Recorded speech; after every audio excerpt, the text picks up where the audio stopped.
You're not ruling out a future coalition if it prevents a progressive alliance taking control of this country. The Greens, the Libs and Labour. Again, she's really, like, when she says progressive alliance, the progressive part is doing a lot of the heavy lifting. That trio she just named, only one of them could be identified as anything resembling left wing or progressive.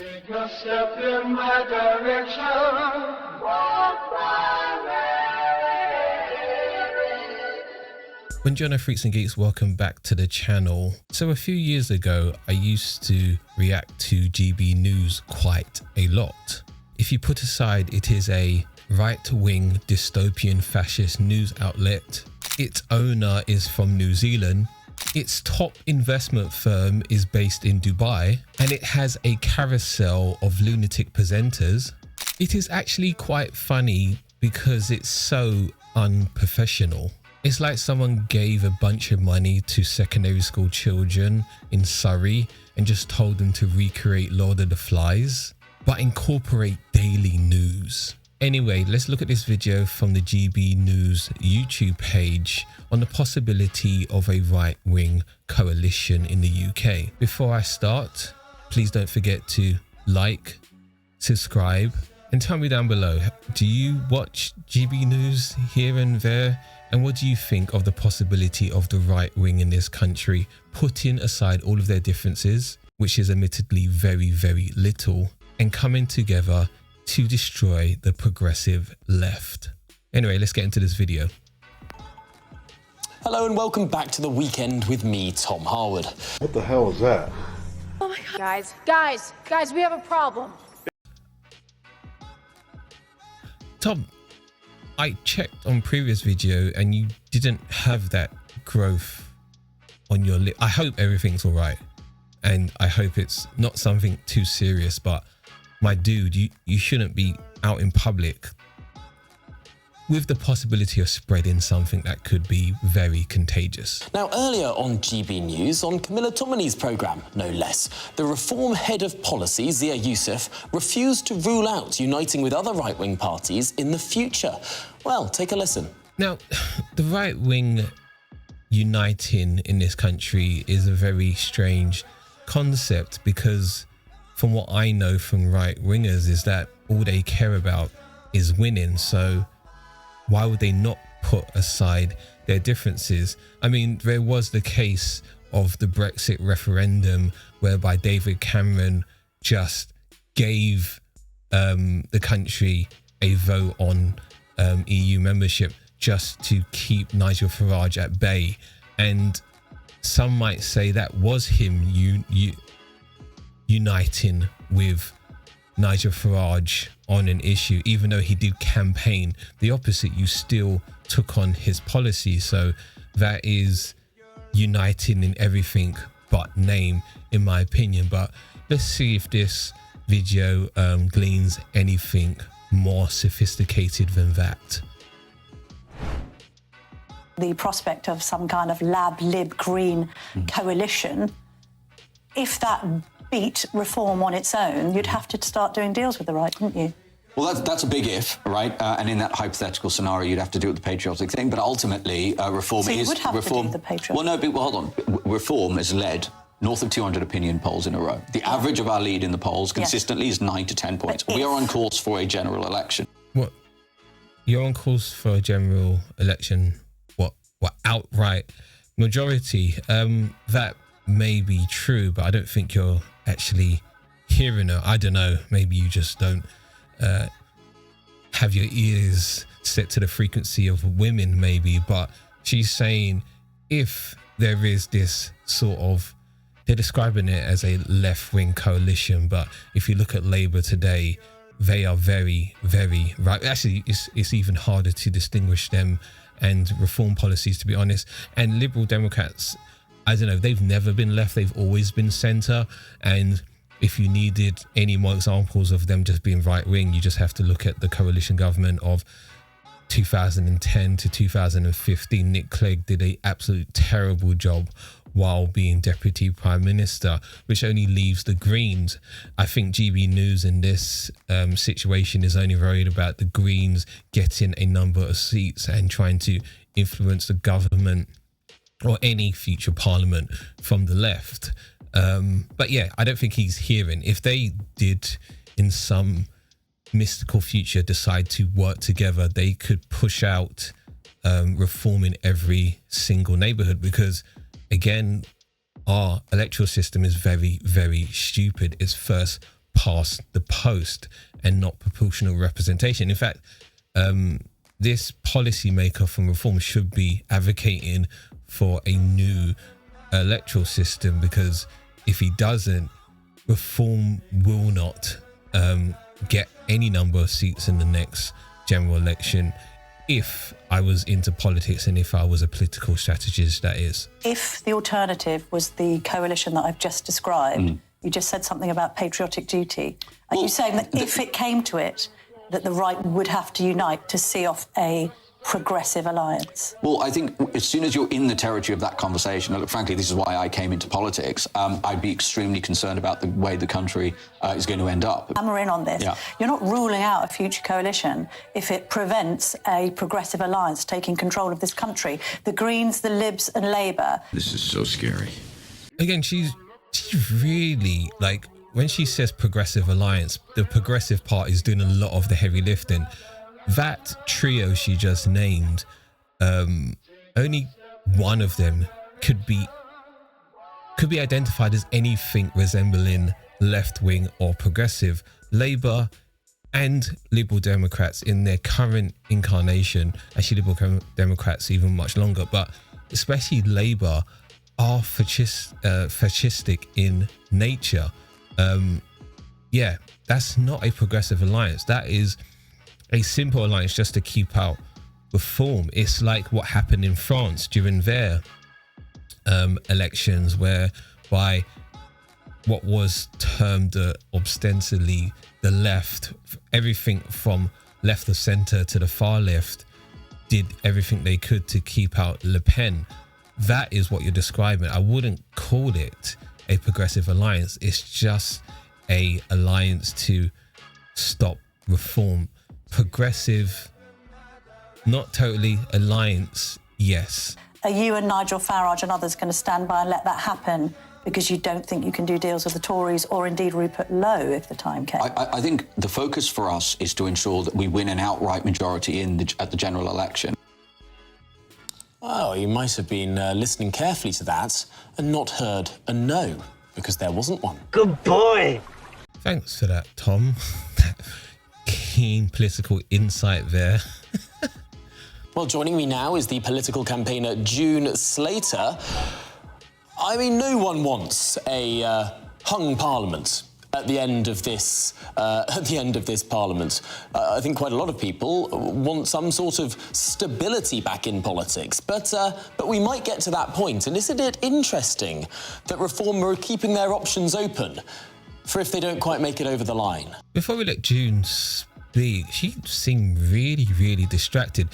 And to be honest, considering this is GB News, it wouldn't be surprising to me if June was sitting in a Benidorm villa with the air conditioning on full blast just to give the illusion she is still in the UK because she's wearing a scarf. But that tan is definitely not UK sun kiss, should we say. But yeah, let's hear what June has to contribute. Well, if you listen to what he actually said, instead of trying to be tripped up by Camilla, who I really respect, by the way, what he's saying is we're focused. We're fighting the enemy we should be fighting, which is Labour, unseat them at every opportunity. And I think the talk about any form of coalition or even the right-wing parties, because there are 11 of them, moulding together is a long way off. I think we really are. I think if you're talking about that, the next stage after that is probably a civil war. I beg your pardon? I beg your pardon? Okay, so yeah, this talk of civil war we can put to one side for the moment, but okay, the first priority for Reform is to defeat the enemy, as June aptly put it, which is Labour, because obviously at the moment the Conservative Party is just a non-starter. But I have a question. What do Reform and Labour differ on? I mean, obviously being more overtly racist to immigrants would be, but the policies that Labour are putting out would dictate that they are just as malicious to people not seen as British as the Reform Party. I guess just being also more overtly just in the cucking chair when it comes to the rich and powerful. Again, GB News and I guess Reform as well, because if I'm not mistaken, Nigel Farage still has a show on GB News, are bankrolled by foreign, I guess, at least millionaires, but also billionaires as well. Yeah, that's definitely something to think about. Also, what would a civil war even look like? I mean, Reform has already eaten several previous Conservative MPs and candidates. Nigel Farage is a massive lover of Margaret Thatcher. What else does Reform have to do to, I guess, partake in a civil war if they're already eaten their siblings on the right wing of the political spectrum in this country? Hello, I'm Bev Turner. Now, it can feel like the money in our bank accounts at the moment does not keep... Hey, yo, what the fuck? I'm sorry, what the hell is happening right now? Now, full disclosure, I downloaded this video. I downloaded this video for 3 reasons. Number 1, I do not want to pay for YouTube Premium. Number 2, I do not want to see the adverts that might pop up when you're looking at a YouTube video that is more than 5 minutes. And number 3, I don't want to give a view to GB News. So how the hell have GB News now baked into their content adverts? Anyway, safe to say we're not going to look at this advert at all. There's just one other thing, sir. Just to say, guys, before I press play again, that advert lasted for it was a 90-second advert baked into a news segment on their YouTube page. That is insane. And closer to an election, because the right-wing parties, whilst we all want lower immigration, better services, we're aligned on many things. How do you get better services if you lower immigration? You mean if just less people used our national health service? But what about the people propping up the health service, June? How do you get both simultaneously? Please tell me. Some are a bit too hardcore. And there's this misconception, and I keep trying to draw people's attention to it, and that is the politically active, anybody who's politically active online does not represent the people out there that I speak to in supermarkets and car washes. Should I take that personally? They're not politically active, but they know Nigel Farage, and he's the only one they know. They don't know these other smaller parties. They don't know the Heritage Party, the Homeland Party, the Time Party. They don't know Advance UK. They don't know Rupert Law or Ben Habib. They don't know them. It's not a slight, it's a state of play. Let's not forget that it's taken Nigel Farage a lot of losing in general elections, a lot of propping up by the BBC. Mind you, BBC have given him a guest spot more than anyone in the history of Question Time. It took a lot of GB News pushing Nigel Farage for him to be, I guess, the poster child for right-wing politics in this country, which June is also conveniently leaving out. This guy, Nigel Farage, who is a former banker and went to private school, not that going to private school makes you a bad person, but it definitely makes you a bad person with what you choose to do after going private school, and he's chosen pure evil. Nigel Farage is the definition of being astroturfed and forced down everybody's throats. And I thought it was quite interesting that June only speaks to people in supermarkets and car washes. Nice one, June. And those people will be poorer by the time we get to an election. And those people will be more angry with the Tories for having given power away to something far worse than them. And they will have had enough. The only reason Starmer is in, it's not because he's popular and it's not because of Labour's policies. It's because of apathy that the Tory party created coming up to the last election. I guess I can agree with June in that respect. Keir Starmer was never popular. Again, he was shoved down our throats by Morgan McSweeney. So it'll be really interesting to see what Keir does going forward. And there was a lot of apathy. I mean, by the time we had the general election, there was 14 years of a Tory government. Now, in terms of the policies that Keir Starmer was pitching at the general election, I'm not so sure people were disgusted by them, especially Conservative voters, because let's not forget, Keir Starmer specifically targeted Tory voters. He didn't care about the left, because to the left's detriment, they usually just vote for the largest left-wing party. It takes a lot to turn them off, but maybe not this time. But when you look at how Keir Starmer played it, he targeted right-wing, especially socially conservative voters. So yeah, that's out of the three things you mentioned, June, that is the one which I have to hard disagree. We didn't think we had a choice. Then something historical happened and Nigel Farage came back. That pricked my ears up because that's a game changer. And all those MPs that got elected at the time would not have won their seats, apart from Lee Anderson, if that man hadn't come back, disturbed his comfortable life. Yeah, such a comfortable life that you get paid to record cameo videos. Well done, June. And actually, to be fair, he did have a comfortable life in terms of, I'm sure he still gets a pension from his time as a MEP, but I could be wrong. I need to fact check that. But yeah, comfortable. To lead Britain away from basic tyranny. Yeah. Okay. My June, just to get a question. You list a number of these parties that are sort of competitors on the right of politics. It's worth noting that there is a distinction here. Some of these that people might have heard of, the sort of new one that's just been announced by Rupert Lowe, Advance that was announced some time ago by Ben Habib. These are splinters from Reform. But there are other ones that you listed there that are ethno-nationalist in their nature, sort of that split off from the BNP and those sorts of types.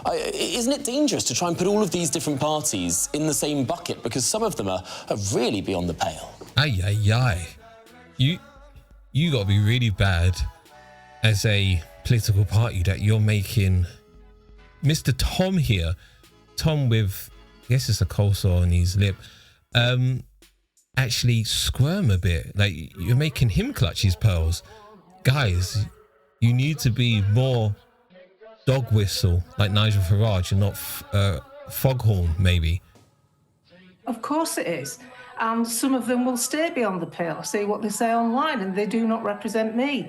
I want some sensible politics, and I'm not so stupid to think that clickbait statements on Twitter, mass deportations, talk about the grooming gangs, talk about banning halal slaughter. This is clickbait politics. This isn't what can really happen. I want a politician that understands what he's going to face when he gets into number 10, which is a very, very hostile civil service that will do their level best, as they have done with the Tories, to undo any sensibilities that they try and put forward. And to talk about a right-wing coalition now, it's too early in the day. Let's see what happens in the next 18 months, because this country is heading down the pan far faster than even I imagined. My enemy has always been the same, Tom. My enemy has been fighting tyrannical government led by bureaucrats, i.e. like the EU, not politicians who were voted into place. And the only party... I'm not choosing my outlook. I'm voting for the party that worries the government. So vote Green then, June. Like, you want to fight tyranny? Like, Zach Polanski was on Sky the other day saying that Keir Starmer's a tyrannical leader. Sounds quite similar to what you're saying. But no. You probably want to turn the UK into a tax haven for the super rich, maybe. I'm sure June means well. Interesting stuff. Well, June Slater, political campaigner, thank you indeed for joining us. So, as I said in the beginning, I don't know if there's much difference between all of these political parties on the right.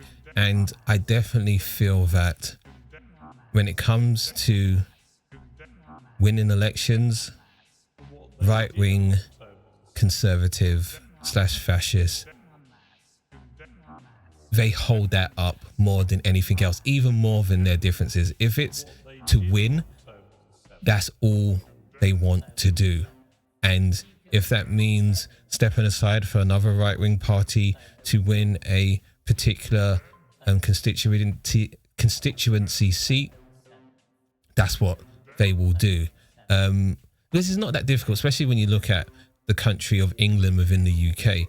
Most people are socially conservative, and if Reform and the other right-wing parties focus on the social conservatism, that will always be a vote winner. I think where people do misunderstand is that even though England is socially conservative, they are in a lot of cases fiscally liberal. So they do want lots of money going into their public services, whether that is their local NHS or their public transport, even water, gas, electricity. They want that as cheap as possible. But I will say, those people, when it comes to the two, they will pick social conservatism over the fiscal liberalism, because the big thing about being conservative is being an individual and selfish. So you won't want more migrants here if you believe that they will also have great access to the NHS, great access to cheap public transport. That's what I will add there. And this is quite interesting. This is the first time I heard of June Slater. She seems pretty keen, actually. She seems really up for the fight for as long as she's got left. And Tom, makeup did a bad job. That's what I'm gonna say. And could they not replace you for the weekend? Are you that stuck for cash? I mean, it was distracting. I'm glad that you didn't interject too much, and so we didn't have to focus on you and that. Yeah, that top lip, man. Crazy. Anyway, tell me down below what you think of this, or do you believe the right wing are going to unite against what keeps being termed a progressive left? Do you think Reform even needs to unite with anyone? And tell me, unless I've missed it, what policies are the Reform Party shipping these days? Because I kind of tuned out of all of that as soon as Nigel Farage was waiting by Dover to see migrant boats. So yeah, tell me down below if you made it to this point in the video. Thank you. I really appreciate it. If you're into audiobooks, I voice one. It's on spotting red flags in relationships. Link in the description below. Don't forget to like, subscribe, and yeah, I will see you very soon. Okay, ciao.